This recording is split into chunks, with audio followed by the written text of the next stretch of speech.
ശർക്കര പന്തലിൽ തേന്മഴ ചൊരിയും ചക്രവർത്തി കുമാര, നിൻ മനോരാജ്യത്തെ രാജകുമാരിയായി വന്നു നിൽക്കാനൊരു മോഹം. ഹായ് ഫ്രണ്ട്സ്, നിങ്ങൾ എല്ലാവരും ഭക്ഷണം കഴിച്ചോ? എല്ലാവരും നല്ല ഗംഭീരമായിട്ട് ക്രിസ്മസ് ആഘോഷിച്ചിരിക്കുമെന്ന് ഞാൻ വിശ്വസിക്കുന്നു. ഞങ്ങളും ലളിതമായ രീതിയിൽ ആഘോഷിച്ചു. ഇന്നത്തെ ഭക്ഷണം നിങ്ങളെ ഒന്ന് കാണിക്കട്ടെ. പതിവ് പോലെ തന്നെയാണ് ചമ്പാവരിച്ചോറ്, നാടൻ വെള്ളരിക്ക കിട്ടി.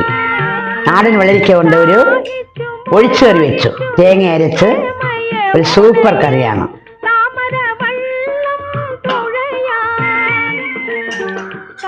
പയറ് തോരൻ, നീളമുള്ള പയറ് കിട്ടി, അത് ഒരു തോരൻ വെച്ചു.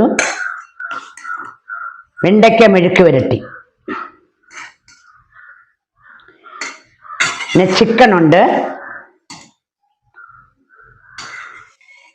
നെല്ലിക്ക അച്ചാറുണ്ട്, മാങ്ങ അച്ചാറുണ്ട്, പിന്നെ സലാഡ് വെള്ളരിക്ക. ഇത്രയൊക്കെ തന്നെയാണ് ഇന്നത്തെ എൻ്റെ ഉച്ചയൂണ് വിശേഷങ്ങൾ. നിങ്ങൾക്ക് എല്ലാവർക്കും ഇഷ്ടപ്പെട്ടു എന്ന് ഞാൻ വിചാരിക്കുന്നു. നിങ്ങൾക്ക് ഇഷ്ടപ്പെട്ടുവെങ്കിൽ നിങ്ങൾ ലൈക്ക് ചെയ്യണം, ഷെയർ ചെയ്യണം, സബ്സ്ക്രൈബ് ചെയ്യണം. നിങ്ങളുടെ വിലയേറിയ നിർദ്ദേശങ്ങൾ രേഖപ്പെടുത്തണം. അടുത്ത വീഡിയോസുമായിട്ട് നാളെ കാണാം. അതുവരെ നിങ്ങൾക്ക് എല്ലാവർക്കും ഒരു ഗുഡ് നൂൺ, വീണ്ടും ഒരു ക്രിസ്മസ് ദിന ആശംസകൾ. നന്ദി, നമസ്കാരം.